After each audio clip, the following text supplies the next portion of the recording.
नमस्कार आचार्य। उहाँ प्रवक्ता हुनुहुन्छ विवेकशील साझा पार्टीका। समग्रमा आज म उहाँसँग नेपालको एउटा राजनीतिक दलहरूको इतिहास कस्तो रहेछ भने टुटफुट, अलि पुरानो दल नेपाली कांग्रेस, बारम्बार फुटको शिकार भएको छ कांग्रेस।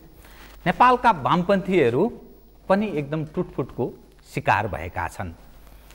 पछिल्लो समयमा राप्रपाको त्यही अभिगत रह्यो। मधेस केन्द्रित दलहरू फुट्दै जुट्दै यस्तो अवस्था छ। नेपाली समाज निरन्तर परिवर्तनको सङ्घारमा छ। निरन्तर खाली परिवर्तन भएका छन्। इतिहासमा देखा परेको कस्तो दृश्य देखिन्छ भने हरेक 10-10 वर्षमा नेपालको राजनीतिमा आमूल परिवर्तन भएको इतिहास त्यो साक्षी छ। कांग्रेस एक ढङ्गले राजकाजमा अड्डा जमाएर बस्यो। त्यसको विकल्पको रूपमा मानिसले कम्युनिस्टहरूलाई पछिल्लो समयमा चयन गरे। फलत गत सम्पन्न भएका विभिन्न चुनावहरूमा विवेकशील साझा पार्टीलाई पनि मानिसले, खास गरी अलि स्वतन्त्र नागरिक समाजका अगुवाहरू र अलिकति विवेक पुर्याउन सक्ने मानिसहरूले विकल्पको रूपमा विवेकशील साझा पार्टी अरूमध्ये पनि एक हुन सक्छ भन्ने रूपमा यसरी ग्रहण गरे। फलत प्रबुद्ध नागरिक बस्ने स्थलहरूमा यसलाई राम्रो मत प्राप्त पनि भयो। तर फेरि बेमौसमको बाजा भन्छ, फेरि विवेकशील साझा पार्टी फुट्यो। अर्थात् परम्परा यसले फेरि थेग्न थाल्यो। थेग्दै हिँडेको त्यस्तो दृश्य देखियो। म चाहन्थेँ आज जसरी डाक्टर सूर्यराज आचार्य यो स्क्रिनमा उहाँ फ्रन्टमा बसिरहनु भएको छ, यसै गरी अर्को पक्ष उज्जवल थापाले नेतृत्व गरेको पक्षका मानिस पनि आउन् र एउटा विषयलाई सम्बोधन गरून्। किन फुट्यो, के उपज हो, के कारण फुट्यो भन्ने म यो चाहन्थेँ।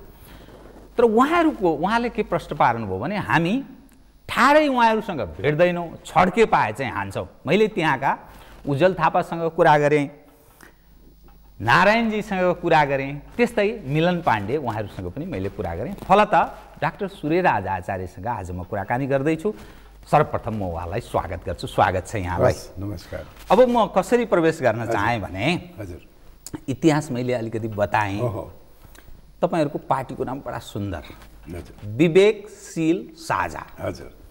अब एउटा सानो झुन्ड समूह थियो, हजुर, मानिसले कुनै न कुनै ढङ्गले विकल्पको रूपमा प्रबुद्ध नागरिकले हेरेका। तपाईँहरूलाई जुन मत प्राप्त भयो नि, यो काठमाडौँ जस्तो यस्तो प्रबुद्ध मानिसहरू बस्ने ठाउँमा यसको अर्थ विकल्पको रूपमा काङ्ग्रेस र कम्युनिस्टसँग वाक्क भएका मानिसहरू यो एउटा विकल्प हुनसक्छ, प्रेसर ग्रुपको रूपमा पनि रहन सक्छ भन्ने यस्तो दृष्टिकोण सायद तपाईँहरूलाई राखेर मत जाहेर गरे। फुट्यो पार्टी। हजुर। यसको अर्थ त्यहाँ विवेकले काम गरेन, शील पनि देखिएन, साझा पनि रहेन। अब मैले डाक्टर सूर्यराज आचार्यलाई भनेको विषय होइन कि समग्रमा त्यो पार्टीको जुन नामाकरण तपाईँहरूले गर्नुभएको थियो क्यारेक्टर त्यस्तो देखिएन। अब गर्ने केलाई बताउनुहोस् त। हो, यहाँको आकलन वास्तवमा त्यसै देखियो। हामीले स्वीकार्नुपर्छ, त्यो हाम्रो सामूहिक कमजोरी हो।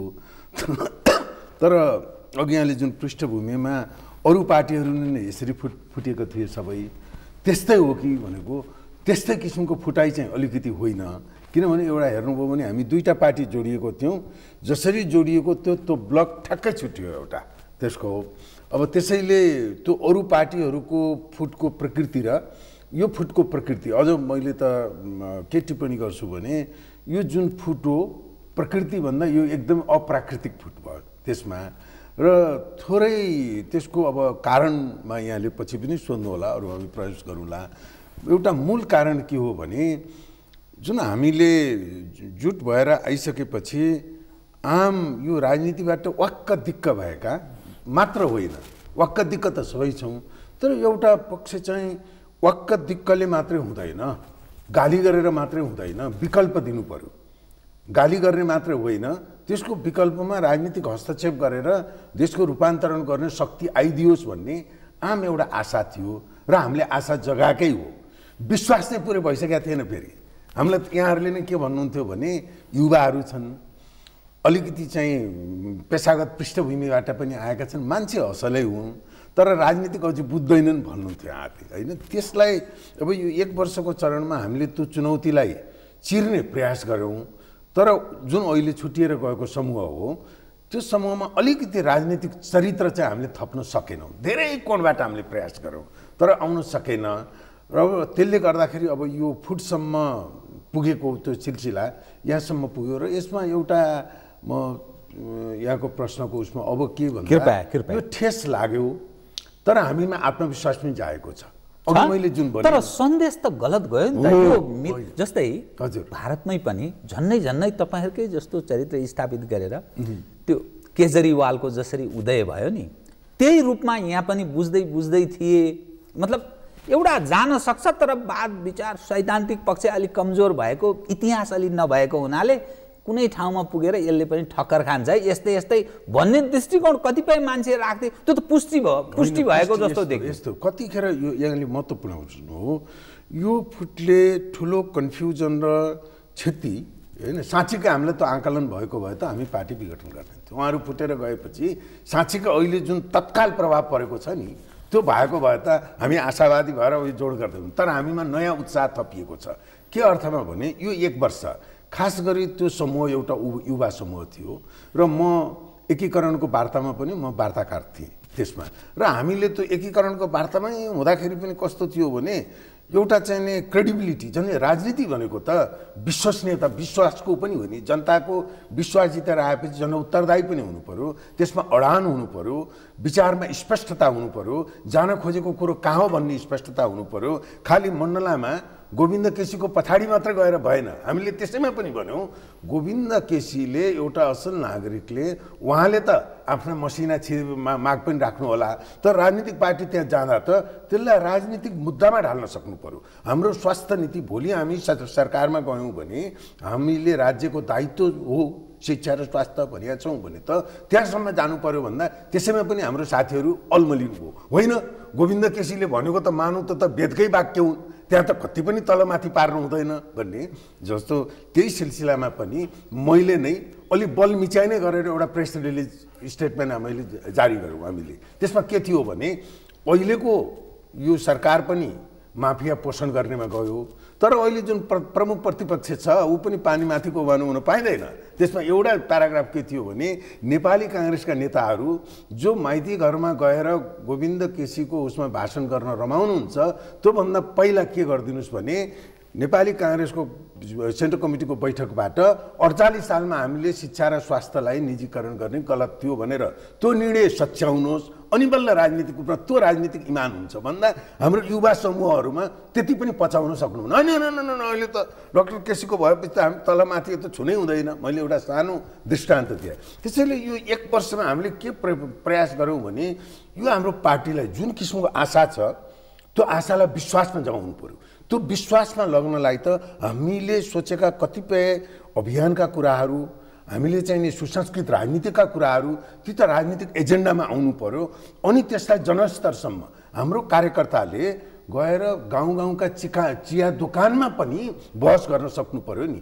त्यो राजनीतिक चरित्र चाहिँ हामीले हाम्रो जुन फुटेर जानुभयो युवा साथीहरूमा धेरै प्रयास गऱ्यौँ तर चाहिँ कठिन भयो र त्यसले बिस्तार एउटा चाहिँ नि फेरि त्यो राजनीतिक हाम्रो दर्शन सिद्धान्त हाम्रो अर्थ राजनीति सामाजिक नीतिहरू समावेशिताका कुरा सामाजिक न्याय त्यसमा छैन। फेरि हुन त के थियो भने उहाँहरू 3-4 वर्षसम्म राजनीतिक पार्टीको रूपमा हुनुहुन्थ्यो तर एउटा राजनीतिक दस्तावेज पनि थिएन।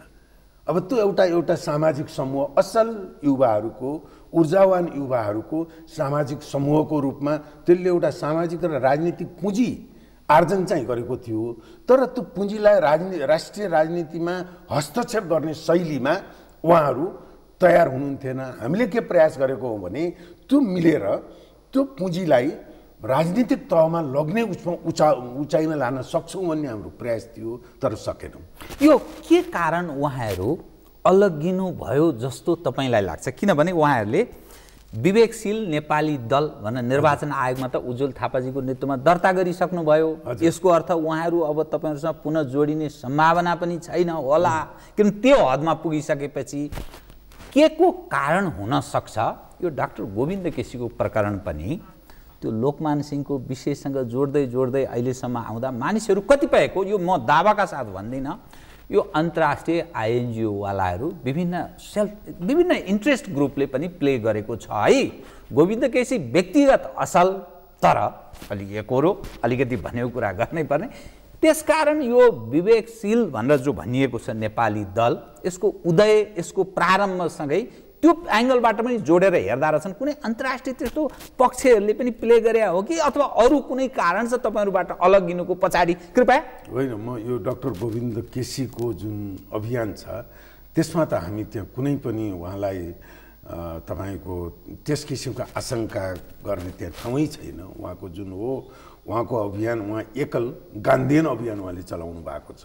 त्यसमा एउटा पुँजी पनि उहाँको आर्जन भयो, एउटा अलग पर्सनालिटी बन्यो। त्यसमा हाम्रो उत्तिकै सम्मान छ। मैले अघिको सानो उदाहरण त हामीले त्यसलाई नीतिगत तहमा परिभाषित गर्ने कुरोमा हामीले कसरी चाहिँ अप्ठ्यारो पो भन्नेमा। अब अर्को जहाँसम्म यहाँको सङ्केत राजनीतिक दलमा जुन हाम्रो यहाँको ठुलै दलमा पनि हाम्रो इतिहासै त्यसरी आएको छ, बाहिरी चलखेल भन्ने। त्यसमा त हामी जुन यो मिलेर यो चुनाव भइसकेपछि हामी जुन पार्टी जुन उसमा ठाउँमा पुग्यौँ त्यसमा प्रत्यक्ष त अप्रत्यक्ष त विभिन्न तपाईँको शक्तिहरूले त्यसमा प्रभावित पार्ने, अवाञ्छित प्रभाव पार्ने, त्यो त हामीहरूकै तहमा पनि हामीले कतिलाई भेट्दैनौँ। ती एकदम स्वाभाविक उसमा थिए। र एउटा यो जुन युवा साथीहरूमा हो, अघि मैले जुन सङ्केत गरेँ यहाँलाई, वैकल्पिक राजनीतिमा हामीको सुसंस्कृत राजनीतिको संवाहक बन्ने दल बनाउने, हामी राजनीतिलाई नयाँ कोर्स दिने भन्दैछौँ भने हाम्रो त्यो एजेन्डा त साँच्चीकै ठुलो हो नि। त्यसले त यहाँका धेरै राजनीतिक प्लेयरहरूलाई पहिलो चरणमा यिनीहरूको हेरौँ यो चाहिँ कहाँ आउँछ र भन्नेमा हेऱ्यो होलान्। अनि चुनावपछि हामी साँच्चीकै एउटा हस्तक्षेपकारी उसमा राम्रै मत ल्यायौँ, होइन अर्को चुनावसम्म त यिनीहरूले त गडबड गर्छन् कि के अरे त भनेपछि यहाँ भएका स्थापित ठुला पार्टी भित्रका केही शक्ति पनि, पार्टी बाहिरका राजनीति बाहिरका शक्तिहरू पनि हामीप्रति चासो गरेको, म चलखेल घुसपेट त्यो तहमा जान्न, चासो चाहिँ स्पष्टसँग थियो। अब त्यसलाई हामी पहिल्यैदेखि यो समूहभित्र जुन हाम्रो युवा साथीहरू हुनुहुन्छ त्यसलाई त्यो चासो र उसमा अलिकति चाहिँ कसरी हुनुहुन्छ भने हामीले नजिकबाट हेरिरहेको पनि थियौँ। र त्यसमा पछिल्लो चरणमा आएर के भयो भने जस्तो उज्जवल थापाजीले नै जुन 18 पेजको डकुमेन्ट सार्वजनिक गर्नुभयो त्यो उहाँले लेख्नु भएको होइन, अर्कैले लेख्नु। उहाँले अखबारमा उहाँले घुमाउरो किसिमले अखबारको इन्टरभ्यूमा पनि के भन्नुभएको छ भने मैले यो लेख्दाखेरि धेरै प्रबुद्ध नागरिकसँग को सहकार्यमा सोधेको छु भन्ने। अब हेर्नुहोस्, एउटा राजनीतिक पार्टीको संयोजकले पार्टीकै समीक्षा भनेर एउटा दस्तावेज लेख्नुहुन्छ र खुला रूपमा उहाँले म केन्द्रीय समितिको सदस्य, म प्रवक्ता हुँ, त्यो कसरी लेखियो भने मैले पनि अखबारबाट मैले थाहा पाएँ। उहाँले सेन्ट्रल कमिटीमा छलफलको लागि पनि त्यसलाई ल्याउनु भएन, एकैचोटि हामीलाई पनि इमेलबाट पठाइदिनु भयो, एकैचोटि प्रेसमा पनि गयो। अब उहाँ पारदर्शिताको कुरा गर्नुहुन्छ। उहाँहरू सबैभन्दा महत्त्वपूर्ण पारदर्शिताको कुरो त के हो भने उहाँलाई त्यो डकुमेन्ट लेख्दा ककोसँग उहाँ बस्नुभयो। त्यो प्रबुद्ध नागरिक त राजधानीमा त धेरै किसिमका प्रबुद्ध नागरिक हुनुहुन्छ, अलग अलग एजेन्डाका प्रबुद्ध नागरिक हुनुहुन्छ। यहाँ चाहिँ यो संविधान च्यातेर फाल्नुपर्छ भन्ने प्रबुद्ध नागरिक पनि हुनुहुन्छ, यो देशलाई यस्तो बनाउनुपर्छ भन्ने राज्य व्यवस्थाका पनि फरक फरक दृष्टिकोणका प्रबुद्ध नागरिकहरू हुनुहुन्छ। अब उहाँले त्यो लेख्दाखेरि त्यो प्रबुद्ध नागरिक कोसँग सहकार्य गर्नुभएको हो, यहाँनिर यहाँको प्रश्नमा थोरै चिन्ता हाम्रो पनि थियो।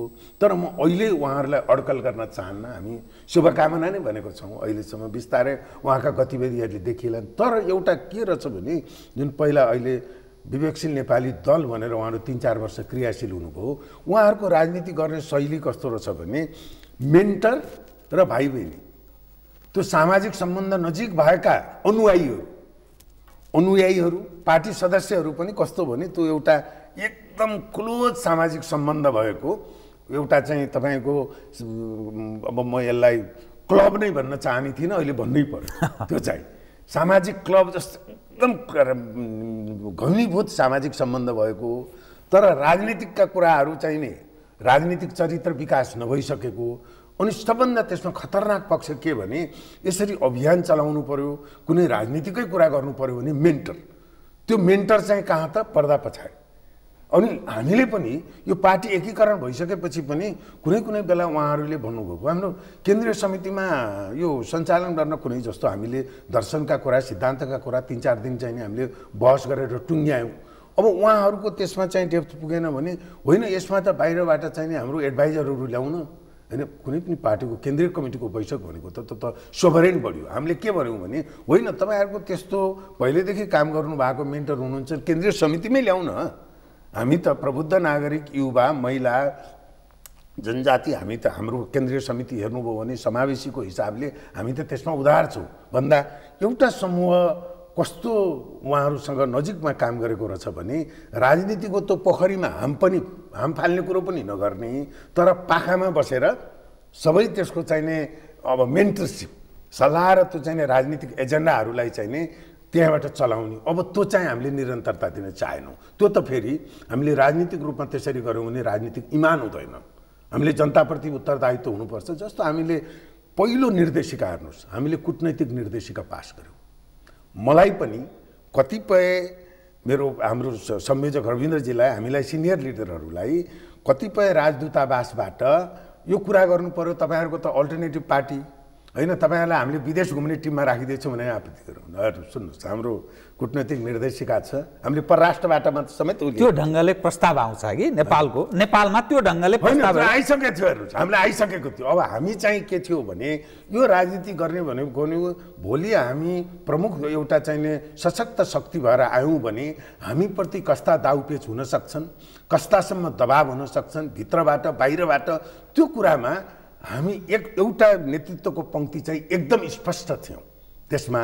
त्यसै भएर हामीले कूटनैतिक निर्देशिका पनि बनायौँ। त्यसलाई लागू गर्ने भनेपछि उहाँहरूलाई बिस्तारै हामीले त्यो राजनीतिक चरित्रमा ल्याउन सक्छौँ कि भन्ने आशा थियो। त्यो आत्मविश्वास चाहिँ थियो। अब तर अब यसमा यो पछिल्लो चरणमा आउँदाखेरि अलिकति अपारदर्शी तपाईँको उहाँहरूको कार्यशैली पनि भयो। जस्तो उज्जवल थापाकै यही 18 पेजको डकुमेन्ट सामान्य राजनीतिक चेत भएको कसैले पनि हेर्दा त्यो स्वाभाविक प्रक्रिया थिएन। एउटा संयोजक जस्तो मान्छेले पहिला त अर्को संयोजकसँग कुरा गर्नु पर्यो नि। उहाँका त्यहाँ संलग्न भएका कुराहरू फेरि कति सान्दर्भिक पनि छन्।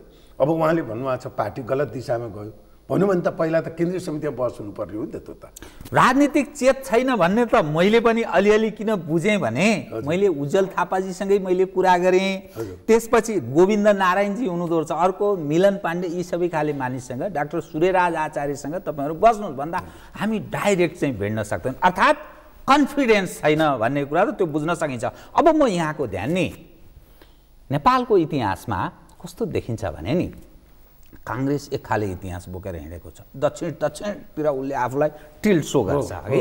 कम्युनिस्ट देखिँदा उत्तर हो कि दक्षिण हो पत्तो नहुने पर यसो पुँजी चाहिँ पश्चिमबाट ल्याएको हो कि भन्ने जस्तो त्यस्तो आधार अर्थात् अन्तर्राष्ट्रिय कुनै न कुनै तागतहरूले उनीहरूलाई आर्थिक भौतिक राजनीतिक विभिन्न कारणले विभिन्न ढङ्गले सहयोग गरेर टिकेको र इतिहास कस्तो छ अर्को पनि के छ भने विभिन्न घटनाहरूबाट उनीहरू स्थापित भएका छन्। कोही काटमारबाट भएका छन् कोही बम गोला बारुदबाट कोही ज्यान सिद्ध्याइदिएर भएका छन्।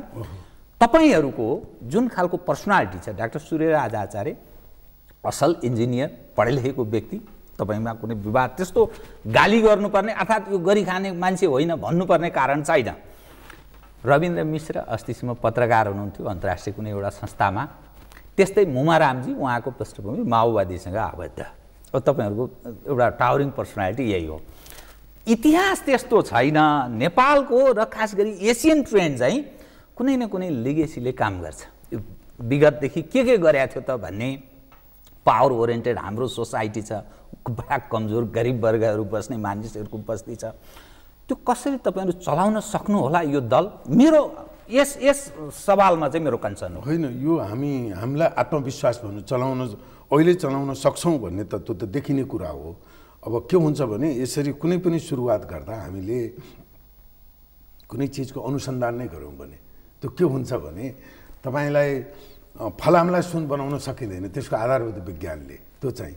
तर त्यो मेटेरियलहरु कुनै आधारभूत विज्ञानले अहिले एउटा छ भने त्यो भन्दा बलियो मेटेरियल बनाउँ दुईटा मिसाएर तीनटा मिसाएर अथवा त्यसलाई केही तपाईको चाहिने रसायनहरुको उसबाट भन्ने विज्ञानले के भन्छ भने एउटा परिकल्पना असम्भव हुन्छ। वैज्ञानिकहरु पनि त्यसमा रिसर्च गर्दैन। त्यसमा चाहिँ अर्को परिकल्पना चाहिँ गर्दै गयो भने एउटा प्रयोगबाट अर्को प्रयोगबाट अब त्यसलाई भनेको सैद्धान्तिक तहमा पहिला त्यो तार्किक हुनु पर्यो। सैद्धान्तिक तहमै तार्किक नभएको त तपाईँले ओह्रालोबाट उकालोतिर त पानी त जाँदैन, त्यसै भएर ओह्रालोबाट उकालोतिर नहर खन्ने भन्ने कुरो हुँदैन। तर उकालो छ, मुहान चाहिँ उकालोमा छ, तल ल्याउने हो, ढुङ्गो छ, पहरो छ, कोही टनेल होला, कोही पुल हाल्नु पर्ने होला भन्यो भने इन्जिनियरले प्रयास गर्छौँ। त्यो चाहिँ त्यस्तै कुरोमा अहिले हामी कुन बिन्दुमा छौँ भने यहाँले महत्त्वपूर्ण प्रश्न उठाउनु भयो। हामीसँग लिगेसी छैन। यसरी ठुला पार्टीहरू एउटा आन्दोलन, लामो आन्दोलनबाट स्थापित भएको छन्। हाम्रो स्थापित हुने आधार के हो त?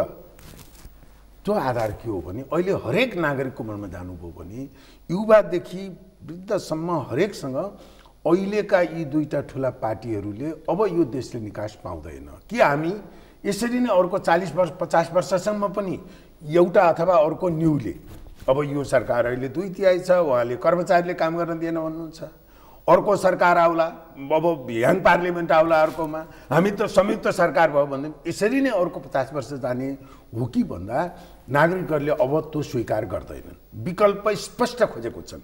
हामीलाई त अहिले यो पार्टी फुट भयो भन्दा मलाई आउने म्यासेजहरू आधा जति म्यासेज नेपाली काङ्ग्रेस र एमालेको तल्लो स्तरको, जिल्ला स्तरको अथवा केन्द्र स्तरको पनि हामीलाई सद्भाव राख्ने उहाँहरूको के छ भने नआत्तिनुहोस् है, राजनीतिमा यस्तो हुन्छ, तपाईहरु इन्ट्याक्ट हुनुहुन्छ, यो एउटा युवा समूहलाई हामीलाई थाहा छ तपाईहरुको पीडा भन्ने। त्यसैले हाम्रो राजनीति गर्ने आशा अथवा हामी किन आशावादी छौं त भन्दा देशले निकास खोजेको छ र त्यो निकास खोज्ने बाटो हुन्छ। अहिले समूहमा हेर्दा हामी छुट्टिएर गयौं, अझै पनि छुट्टिएर कुन समूह कत्रो हो भन्ने छुट्टिएको छैन। केन्द्रीय समितिमा 16 जना जानुभयो। म अलिकति मलाई यो भन्ने चाहिँ के भन्छ यो दृष्टता गर्ने कृपया 16 जना केन्द्रको 16 जना अनि त्यो प्रदेशमा जो समानुपातिको यो पनि सबै बताइदिनु होला है। उहाँ पनि 16 जना पर्नुहुन्छ। हामीले यो 1 वर्ष कनीभूत एकदम अत्यन्तै उदार भएर के प्रयास गर्यौं भने ती 16 जना मध्ये के अत्यन्त पोटेन्शियल भएको युवा पनि हुनुहुन्छ। म प्रोफेसर, म एकाडेमिकबाट हुँ। हाम्रो एउटा हुने के हुन्छ भने हामीले एउटा एकाडेमिक उसमा आफ्नो सफलता केमा पनि देख्छौं भने आफूले सिकाएर बनाउन सक्यौं भने, आफूले सिकाएर उसलाई तपाईको चाहिँ एउटा अपर्च्युनिटी दिएर त्यसलाई चाहिँ भन्नुस् न फेसिलिटेट सहजीकरण गरेर त्यो चरित्र दिन सक्यौं भने, ज्ञान सार्न सक्यौं भने त्यसलाई पनि सफलता भन्छु। हरेक हिसाबले रविन्द्रजीले मैले हामी जति छौं, किशोर थापा हुनुहुन्छ सिनियर हाम्रो, हामी सबैले त्यो एउटा आफ्नो कलिग जस्तै भनेर कुन कोणबाट यहाँ राजनीतिक चरित्र दिन सक्छौं, हामी असफल भयौं। र त्यो समूह जुन 16 जना जानु भएको छ, साच्चीकै एउटा उहाँहरूको चाहिँ दायित्व के छ भने जुन अहिले सुसंस्कृत अल्टरनेटिभ पोलिटिक्स भनेर भन्नु भएको छ, त्यो भरोसा दिलाउन सक्नुपर्छ। नत्र भने हामीले के देखेका छौं भने कतिपय असल युवाहरू उहाँको जुन उहाँका अनुयायीहरू हुनुहुन्छ, उहाँका फलोअर हुनुहुन्छ, उहाँका आदर्श कुरा सुनेर जानुभएको छ, त्यसलाई न्याय गर्न सक्नुहुन्न। त्यो राजनीतिक अभिभारै बोक्न सक्ने त्यो क्षमता भएको साथीहरू त्यहाँ हुनुहुन्न। वास्तवमै यो अस्ति अलि मेरो सहकर्मी हाम्रो केशव दाहालजीले लेख्नुभएछ अखबारमा, उहाँहरू पोलिटिकल मेटेरियल नै हुनुहुँदो रहेछ भन्नुभयो। दुःख साथ मैले म त्यस्तो त्यो शब्दको उसमा म टिप्पणी गर्न चाहन्नथेँ। तर वास्तविकता के हो भने म यो के को लागि भन्दैछु भने म उहाँहरूलाई अवमूल्यन गर्न होइन, जनतालाई सूचित त हुनु पर्यो नि। अब सूचित हुनु पर्यो। अघि नै यहाँले कार्यक्रममा भन्नुभयो राजनीतिक पार्टी, अल्टरनेटिभ राजनीतिक पार्टी यत्रा ठुला दलहरूसँग प्रतिस्पर्धा गरेर नयाँ निकास दिन्छु भन्ने पार्टीको अध्यक्ष टेलिभिजनमा आएर बहस गर्ने हिम्मत गर्नु परेन र? राजनीति भनेको त आफ्नो कुरा जनतालाई भन्ने पनि कुरा पनि त हो नि त, आर्टिकुलेसन कुरो हो। त्यसैले यो हाम्रो आधार चाहिँ के हो भने जुन अहिले उहाँहरू छुट्टिएर जानुभएको छ, ठुलो हाम्रो क्षति हामीलाई के थियो भने त्यो केही पोटेन्सियल भएको युवालाई हामी सँगै हिँड्न सक्छौँ कि भन्ने थियो। त्यसमा थोरै ठेस लागेको हो। तर हामी अत्यन्तै चाहिँ आत्मविश्वासका साथ अझ सजिलोसँग हामी जाउँला। किनभने यो 1 वर्ष त हामीले आन्तरिक व्यवस्थापन मिलाउने, उहाँहरूलाई खुसी बनाउने भन्दै हामीले गयो। हेर्नुहोस्, काँधमा बोकेर लिएर हिँड्यो, कहिले टुपी तानिदिनु भएको छ, कहिले त सु पनि गरिदिनु भएको छ। हेर्नुहोस् होइन, भन्यो युवा साथीहरू हुनुहुन्छ, सम्झाउँ बुझाउँ होइन, यतिसम्म हामी सँगै लिएर जाउँ एउटा नयाँ उद्यम भन्दा हामी त्यसमा असफल भयौँ।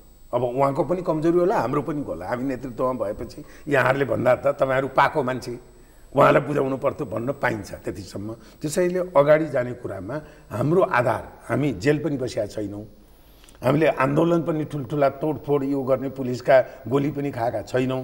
तर हामीसँग के छ भने अहिलेको राजनीतिलाई स्पष्ट दिशाबोध गर्ने राजनीतिक हिसाबले कुरा मात्रै आदर्शका कुरा मात्रै गरेर होइन, त्यसमा स्पष्ट मार्गदर्शक बाटो चाहिँ हामीले पहिलाइसकेका छौँ। र अब हामी के गर्छौँ भने हाम्रो अगाडिको बाटोमा यो चाहिँ हामी 8-10 जना अहिले जति छौँ त्यसको मात्रै होइन, तपाईँको पनि यो हो।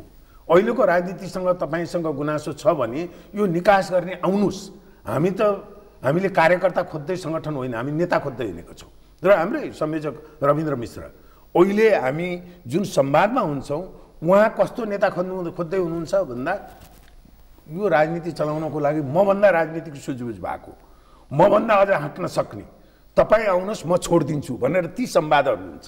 म गरिरहेको छु यही सहरमा। तपाईँले मलाई विज्ञ भन्नुहुन्छ, मेरोभन्दा विज्ञता बढी भएको, मेरोभन्दा बढी ऊर्जा भएको, मभन्दा अझ यङ, अझ राजनीतिक सुझबुझ भएको साथीहरू यही सहरमा हुनुहुन्छ। म उहाँलाई भन्छु आउनुहोस् न, म तपाईँको अन्डरमा काम गर्छु।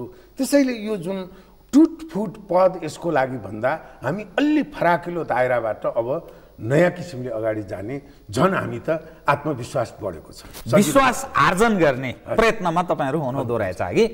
अब म अलि अलग एङ्गलबाट जुन दलहरू छन् नि, कुनै राजनीतिक दलको नेताले या पार्टी पोलिटिक्स गर्ने नेताले कुनै विषय उठान गर्यो भने मान्छे हाँस्ने स्थिति बनेको छ कि म यो देशका लागि, यो जनताको लागि म सेवक हुँ भनेर भन्यो भने यो अर्को जोकर आएछ भनेर। किनभने गतिविधिले त्यस्तो देखिँदैन। किन राजनीतिमा जति पनि मानिसहरू देखा परे प्रायः म सबैलाई म भन्दिनँ, यो सबै वैकल्पिक रोजगारीको यो खेती धन्दा चलिरहेछ भनेर मान्छेले यसरी बुझ्छन्।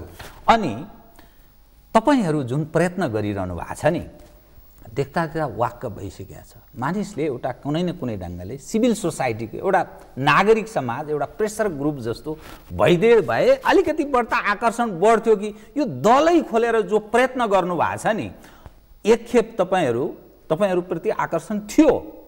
तर भोलिको दिनमा ड्याङ खानुभयो भने त इतिहास त्यस्तो छैन। भोलि हुने 4 वर्षपछिको चुनावमा सकिन्छ नि त कतै त्यो नागरिक समाजलाई नि कोल्याप्स गर्ने अनि तपाईँहरू पनि सिद्धिने भयो भने त काङ्ग्रेस र कम्युनिस्टका लागि यति हाई सन्चो, काङ्ग्रेस बिग्रे कम्युनिस्टले खाने, कम्युनिस्ट बिग्रे काङ्ग्रेसले खाने, अनि 100औं वर्ष नेपाली जन यही दुःखमा रमाउने, दुःखमा बाँच्नुपर्ने यो स्थिति पो हुने भयो त। यो कस्तो लाग्यो मलाई? यहाँले महत्त्वपूर्ण कुरा गर्नुभयो। जहाँसम्म नागरिक समाजको क्रियाशीलताको कुरो छ, हामीले त त्यसलाई एकदमै सम्मान गर्छौँ। त हामीले त के भनेको छौँ भने हाम्रो पार्टी क्याडर बेस होइन, शुभेच्छिक बेस हुन्छ। हामी पुरै लाखौँ सदस्य त हामी बनाउँदैनौँ। त्यो 12 मासे सदस्यताहरू युवालाई, त्यसै भएर हाम्रो विद्यार्थी सङ्गठन, शिक्षक सङ्गठन, प्राध्यापक सङ्गठन, वकिल, इन्जिनियरको हाम्रो छैन। हामी स्पष्ट छौँ त्यसमा। त्यो राज्य दोहन गर्ने, अघि जुन भन्नुभयो नि पेसाको राज्य दोहन गर्ने। अहिले यहाँ इन्जिनियरिङ एसोसिएसनको चुनाव भयो भने त्यसको प्रेसिडेन्ट कुन असल इन्जिनियर हो, कसले राम्रो डिजाइन गर्यो, कसले युवा इन्जिनियरहरूलाई इन्सपायर गर्न सक्छ भन्ने होइन, दलको झोले कार्यकर्ता हुन्छ। त्यो चाहिँ त्यसलाई नै हामीले तोड्नलाई यो जुन नयाँ तपाईँको चाहिने राजनीतिक एउटा स्ट्रक्चर संरचनादेखि जुन पार्टी कसरी बन्ने भन्नेदेखि तपाईँको चाहिने हस्तक्षेप गर्ने तहसम्म हाम्रो त्यो सोच क्लियर, त्यसमा चाहिँ स्पष्ट छौँ। अब यो नागरिक समाजको तपाईँहरूको जुन जिज्ञासा हो, हामी सबै नागरिक समाजमै ल्याएर एउटा दबाव समूह भयो त अझ जबरजस्त हुन्थ्यो भन्ने, यसको सीमा के हुँदो रहेछ भने म पनि पहिला हामीले पार्टी सुरु गर्दा 2-2.5 वर्ष भयो। म नागरिक समाजको रूपमा जान्थेँ गोविन्द केसीका आन्दोलनमा पनि कहिलेकाहीँ उसमा।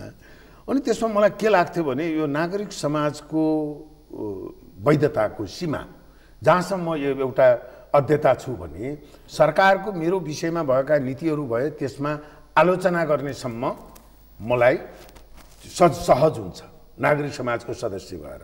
तर के हो भने नागरिक समाजको सदस्यले इलेक्टेड प्राइम मिनिस्टर, क्याबिनेट, त्यसलाई चुनौती नै गर्ने, तिमीहरू नै किन होइनौ भन्ने राजनीतिक चहमा चुनौती नै दिँदा कता कता त अशिष्ट जस्तो देखिँदो रहेछ कहीँ पनि हाम्रो। किनभने हामी कुनै नागरिक समाजको रूपमा उभिँदाखेरि त हाम्रो पनि त एउटा इथिकल त हुनु पर्यो नि त, आचार संहिता त हुनु पर्यो नि। त्यसैले मलाई यो लागेको के हो भने त्यो नागरिक समाजको एउटा सीमा छ, त्यो त्यो सीमाभन्दा अगाडि आएर नागरिक समाजले राजनीति गर्न खोज्यो भने, राजनीतिक मुद्दामा पस्यो भने फेरि नागरिक समाज त्यहीँ गुटमुटिन्छ। त्यही अहिले पनि नागरिक समाजकोमा जुन टिका टिप्पणी छ त्यही हो। फेरि अर्को के हुँदो रहेछ भने अघि यहाँले जुन उठाउनु भयो, अभियान र नागरिक समाज भनेको हाम्रो जस्तो एउटा फ्लुइड राजनीतिक भित्रका बाहिरका शक्तिहरूले खेल्दाखेरि नागरिक समाज भनेको त एउटा तपाईको चाहिँ नि खुला हो नि, सञ्जाल हो नि। त्यसमा एउटा स्ट्रक्चर र राजनीति त अर्गनाइजेसन सेपमा त हुँदैन, अनि त्यहाँ बाहिरकोले चल खेल्न पनि सजिलो हुँदो रहेछ। त्यसै भएर हामीले देख्यौँ नागरिक समाजै पनि त फुट भयो नि, नागरिक समाजकै व्यक्तित्वहरूकै बिचमा पनि फरक आयो। त्यसैले त्यो एउटा अहिलेको हाम्रो बुझाइ के हो भने नागरिक समाजको आफ्नो रोल छ, हामी सहकार्य पनि गर्छौँ, नागरिक समाजका प्रबुद्ध नागरिकहरूको उसको शुभेच्छा पनि लिन्छौँ, तर वैकल्पिक राजनीति भनेको राजनीति नै हो।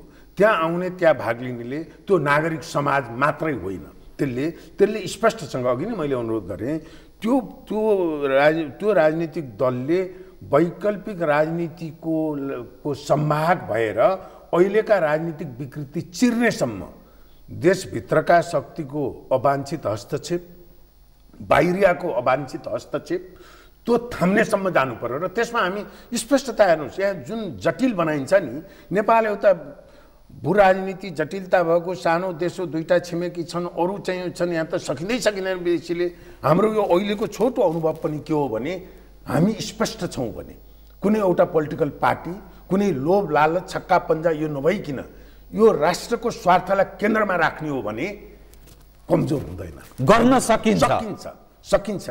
हामीले अहिले पनि यो 1 वर्षको अभ्यासमा मैले धेरै यहाँ डिटेलमा जान चाहिनँ, यो 1 वर्षकै अभ्यासमा पनि हामीलाई चलाउने जुन प्रयास भएका हुनेहरू छन् होइन, भित्रको बाहिरकोले प्रलोभन दिने, तपाईँहरूलाई त हामीले विदेश भ्रमणमा राखिदिइसक्यौँ, यहाँ आउनुहोस् भन्ने, त्यसरी नै हो नि। अहिलेको ठुला दलका नेताहरू उहाँहरू विद्यार्थी हुँदाखेरि हेर्नुहोस् त, उहाँहरूको उत्सर्ग र उहाँहरूको मोटिभ सानो छ उहाँहरूको, अहिलेका शीर्षस्थ नेताहरूको, तर त्यो त सानसाना कुराले बिग्रिँदै जानुभएको फस्दै हो। त्यसमा हामी अलिकति अब थोरै हाम्रो पेसागत पृष्ठभूमिले गर्दाखेरि पनि हामीले संसार देख्ने मौका पाएर, किनभने अब एउटा पेसागत राजनीति नभइकन एउटा अब छुट्टै पेसाबाट आउँदाखेरि निरपेक्ष एकदमै न्युट्रल भएर यो देश कहाँ बिग्रेको भन्ने बृहङ्ग तस्बिर बुझेर अनि राजनीतिमा आएका हौँ, त्यो आत्मविश्वास गरेर।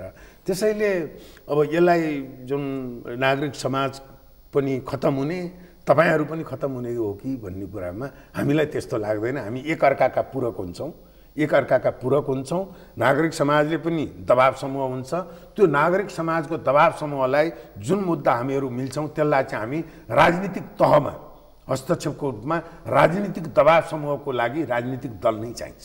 यो उज्जवल थापा समूहसँग भोलि पुनः उनीहरूलाई जे भयो ल आउनुहोस् भन्ने अवस्था पनि छ कि अब यो उनीहरूसँग सहयात्रा गरेर चाहिँ अब धोका हुन्छ भन्ने निष्कर्षमा, कुन निष्कर्षमा हुनुहुन्छ तपाईँहरू?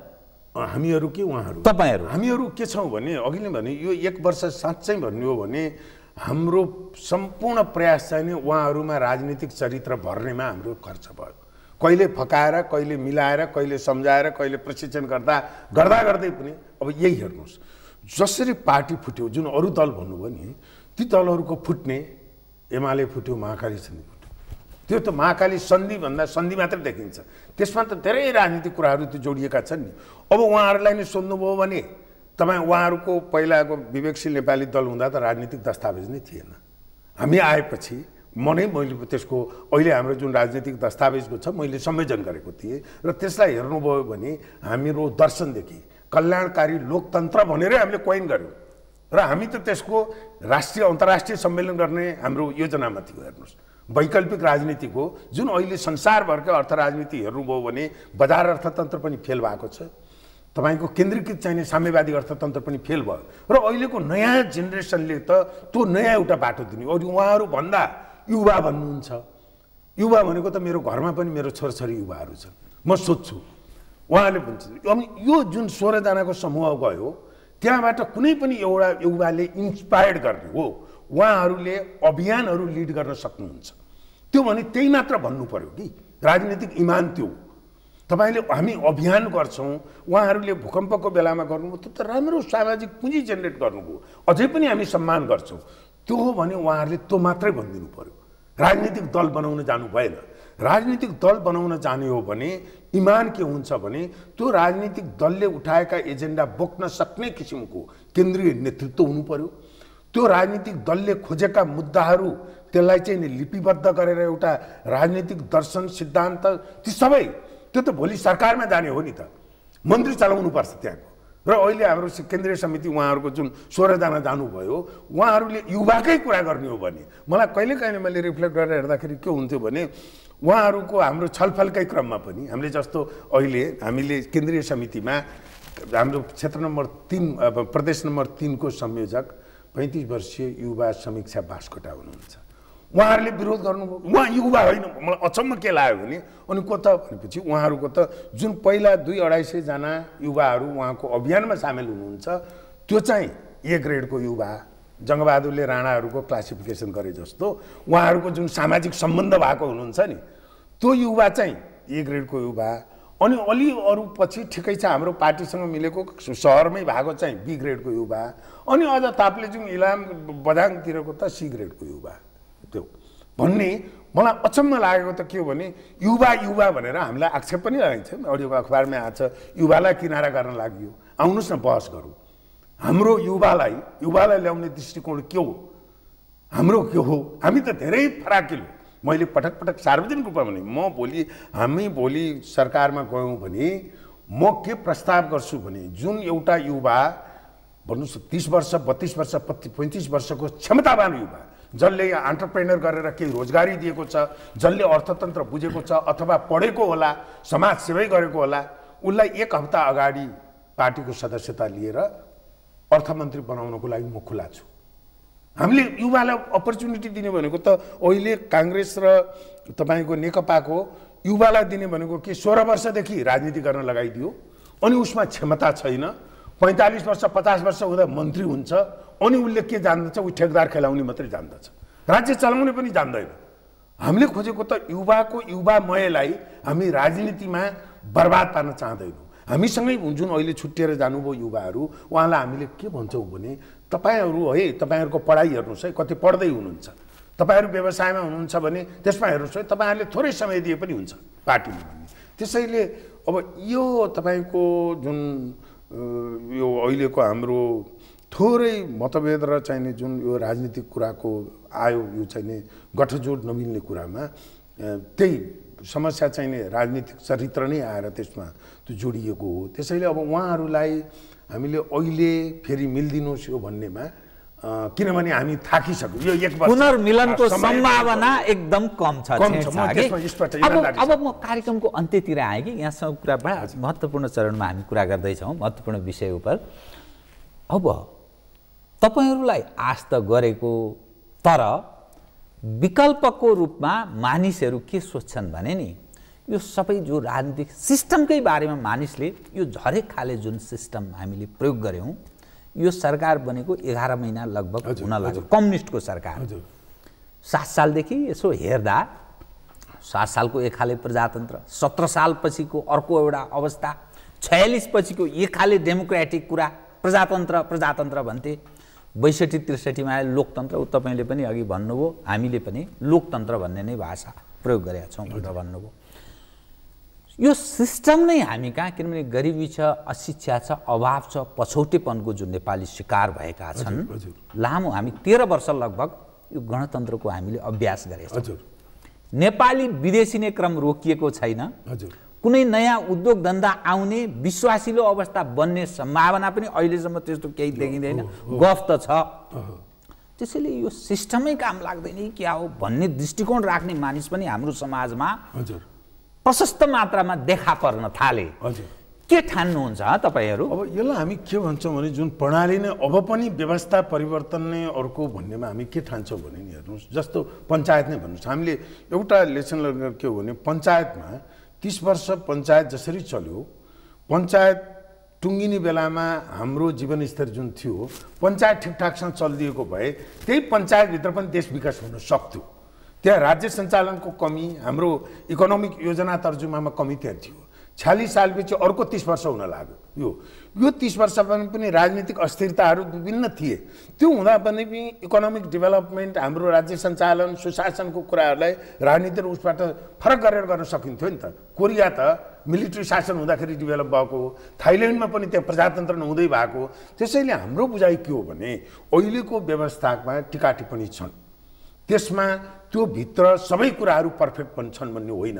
तर हाम्रो बुझाइ के हो भने यही व्यवस्थाभित्र पनि हामीले थोरै कुरा सुधार गर्न सक्यौँ भने नेपाली जनताका जुन आधारभूत आकाङ्क्षाहरू हुन् त्यसलाई सम्बोधन गर्न सकिन्छ। जस्तो अलि पहिला कुलमान घिसिङ एकजना थियो, उहाँ त मन्त्री पनि हुनुहुँदैन थियो। एउटा व्यवस्थापकले त्यस्तो परिवर्तन गर्न सक्दो रहेछ। भर्खरै त्यो हेटौँडा सिमेन्टको मैले अखबारमा पढेँ, त्यो पढ्दाखेरि पनि हामीलाई एकजना व्यक्तिले त गर्न सक्दो रहेछ भने हाम्रो यो पार्टी बनाउँदैछौँ र भोलि भन्नुहोस् हामी सत्तामा हाम्रो 20 जना 30 जना 50 जना नै सांसद त्यहाँ हुन सक्दाखेरि त हामीलाई के भने एउटा अब यो दुस्साहसै यहाँले भन्न पनि सक्नुहुन्छ। एउटा दरिलो आत्मविश्वास चाहिँ के छ भने यही पार्लियामेन्टमा पनि हामी थोरै शङ्कामा मात्रै जान सक्यौँ भने पनि हामी सत्तामा नगए पनि त्यो सरकारले नाकेडोरी लगाउन सक्ने त्यो आत्मविश्वास हामीसँग छ। अब हामी नै सत्तामा जान सक्यौँ भने त यो चाहिँ 1 वर्षभित्रमै हेर्नु। जस्तो अहिले 2/3 सरकार थियो, उहाँहरूले राज्य सञ्चालनको शैली अलिकति विकासका कुराहरूको भुइँमा गएर नीतिगत कुरामा बुझिदिएको भए यो नौबत उहाँहरूलाई आइलाग्दैन थियो। त्यसैले अब के दुईटा अप्सन छ हेर्नुहोस्, कि एउटा के भन्नु पर्यो भने अब हामी रिटायर्ड हुन लाग्यौँ, छोराछोरीलाई पनि यो देशमा नबस, अब यहाँ चाहिँ जाऊ बाहिर, यो बस्न लायक भएन यो भनेर कि त्यो बाटोमा नैराश्यता एकदम चाहिँ शून्यतातिर जानु पर्यो। होइन भने त अहिले त हामी यस्तो अवसर देखिरहेको छौँ कि जनताहरूले विकल्प खोजिरहेको छौँ र त्यो विकल्प दिने त एउटा चेतनशील नागरिकको त हाम्रो धर्म हो नि। मैले यो हामीले जे गर्दैछौँ यो हेर्नुहोस्, यो एक हिसाबले भन्नु हो भने हामी सन्तुष्टिको त्यसैबाट सन्तुष्टि लिएको छौँ। अहिले यो पार्टी फुट्यो, यहाँसम्म पुग्यो, यो सुखको कुरो होइन। तर हामीलाई सन्तुष्टि के छ भने हामीले आफैलाई हेऱ्यौँ भने हामीले हाम्रो कर्म गरेका हौँ। हामीले स्पष्टसँग पारदर्शी रूपमा यो राजनीतिलाई नयाँ निकास दिनलाई अघि नै मैले यहाँलाई अनुरोध गरेँ, यो हाम्रो मात्रै जिम्मेवारी होइन, आउनुहोस् सबै भनिरहेकै छौँ। र अब यो 1 वर्षभित्र त अलिकति मैले यतिसम्म भनौँ, उहाँहरू यो जुन 16 जना फुटेर जानु, उहाँहरू कस्तो प्रवृत्ति देखाइदिनु भयो भने जुन अलिकति उहाँले नचिनेको तर साँच्चै नागरिक समाजको राम्रो मान्छे, यो देशलाई दिनु सक्ने मान्छे भयो भने छिछि दुर्दै। अनि थोरै राजनीतिक चरित्र दिन खोज्यो भने के भन्नुहुन्छ भने यो त पुरानै पार्टी जस्तो हुन लाग्यो भनिहाल्नुहुन्छ। राजनीति भयो भने उहाँहरू अल्मलिनुहुन्छ, बुझ्नुहुन्न। अनि होइन, यो त पुरानै पार्टीको जस्तो। राजनीति भनेको त वैकल्पिक राजनीति पो हो त, यो एनजिओ चलाएको त होइन, क्लब होइन, राजनीति नै हो नि। फेरि राजनीति त राजनीति नै हो। त्यसमा तपाईँको राज्य सञ्चालनमा राजनीतिमा आउने मसिना कुराहरूलाई जिम्मेवार भएर हामीले डिल गर्नुपर्छ त्यसको। त्यसैले अब यो म खालि यहाँलाई यति निवेदन गरौँ, यो चाहिँ अब जुन अब योभन्दा अगाडिको जुन हाम्रो बाटो छ त्यसलाई हाम्रो भोलि नै सेन्ट्रल कमिटीको बैठक छ, त्यसबाट पर्सि हामी चाहिँ त्यो सेन्ट्रल कमिटीको बैठकपछि प्रेस मिट गर्छौँ, त्यसबाट हामी एउटा सन्देश दिन्छौँ। यो अहिलेसम्म म के भन्न चाहन्छु भने जुन गुनासो छ, चुनावपछि हामी 1 वर्ष आयौँ, हामी राजनीतिक स्वरूप जस्तो पनि देखिएनौँ, जनताका कुरा पनि उठाउन सकेनौँ भनेको त्यो आलोचना एकदम सही हो। गतिविधि कतै देखिएन, जनताका समस्या किन देखिएन भने 1 वर्षको हाम्रो अधिकांश समय यी 16 जना साथीहरूलाई राजनीतिक चरित्र दिन सक्छौँ कि उहाँहरूलाई साँच्चीकै एउटा राजनीतिको मूल प्रवाहमा ज्वजल्यमान युवा नेताहरू बनाएर लग्न सक्छौँ कि भनेर अत्यन्तै उदारताका साथ हरेक कोणबाट हामीले प्रयास गऱ्यौँ। अब त्यसले गर्दाखेरि यो पार्टीका गतिविधिहरूमा पनि आन्तरिक व्यवस्थापनमा हामी त्यही अल्झियौँ।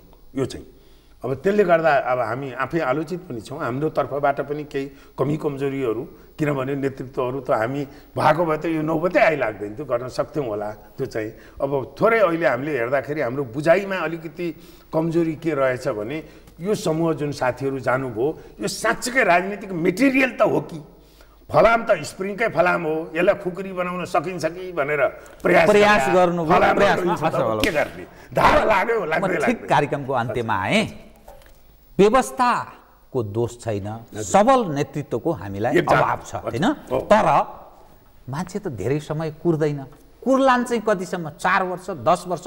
तपाईँ किनभने तपाईँ एउटा पोलिटिकल पनि एउटा राम्रो बुझ्ने त्यो क्षमता हैसियत राख्ने मानिस भएको हुनाले मानिसले लामो समय कुर्न सक्दैन। सक्दैन। पञ्चायत 30 वर्ष कुरेकै हो, बहुदलीय सिस्टम पनि 62-63 सम्म त कुरेकै हो। खुना कर्कट लिएर हिँड्नेहरूले त हाबी भए। त्यो परिस्थिति त्यत्रो गतिविधि गर्दा पनि मान्छे साथै दिएर हिँडेको त्यस्तो स्थिति। अनि यो कहिले कतिसम्म कुर्ला? यो त अब आउने जुन चुनावमा छ नि, आउने चुनावमा यो देशको आउने चुनावमा हाम्रो उपस्थिति सांसदमा र राष्ट्रिय राजनीतिमा यो तहको हुनेछ कि हामीले देखाउनु पर्ने र साँच्चैकै हस्तक्षेप गरेर देखाउनु पर्ने कुरामा हामी पुग्छौँ। नभएदेखि हेर्नुहोस्, यो हाम्रो मात्रै च्यालेन्ज होइन। पुगेन भने के हुन्छ? यही स्थिति रह्यो, हङ पार्लियामेन्टको अहिले कुरा आयो, भएन भने के हुन्छ? होइन, भएन भने त हाइपोथेटिकल कुरा हो होइन। भएन भने के हुन्छ भन्ने होइन, भएन भने के हुनुपर्छ भन्नु। हामी नै सफल हुनुपर्छ भन्ने हामी छैनौँ। फेरि यो देश राम्रो बनाउनलाई हामीले बनाए मात्रै राम्रो हुने होइन। यो अहिलेको सरकार सुध्रिदियोस् हामी भन्छौँ, नेपाली काङ्ग्रेस चाहिँ सुध्रिदियोस् भन्छौँ होइन। त्यो भयो भने त एकदम राम्रो, हामीलाई असान्दर्भिक बनाइदिनु भयो भने हामी खुसी हुन्छौँ। तर अहिलेको जुन परिस्थिति छ यो हेर्दाखेरि एउटा वैकल्पिक राजनीति विकल्प दिने सम्भाव्य शक्तिको जबरजस्त जरुरी छ र त्यसको मूल प्रभावमा हामी नै छौँ। हामी त्यसको लागि अरू कोही वैकल्पिक शक्ति हामी हौँ भन्यो भने आउनुहोस् बहस गर्न। तपाईँहरूलाई के हामीलाई विश्वास गर्नुभयो भने हामी तपाईँसँगै मिलौँला, तपाईँको नेतृत्व मानौँला। हामीले नेतृत्वमा आफू हुनुपर्छ भनेर ढिपी गरेका छैनौँ। हामी माथिको नेतृत्व खोजिरहेछौँ र तपाईँहरूलाई पनि हाम्रो प्रश्न छ। यो कार्यभार हाम्रो मात्रै होइन। तपाईँ असन्तुष्ट हुनुहुन्छ भने हामीसँग हातोमालो गर्ने तपाईँ पनि हो। हामी पारदर्शी छौँ।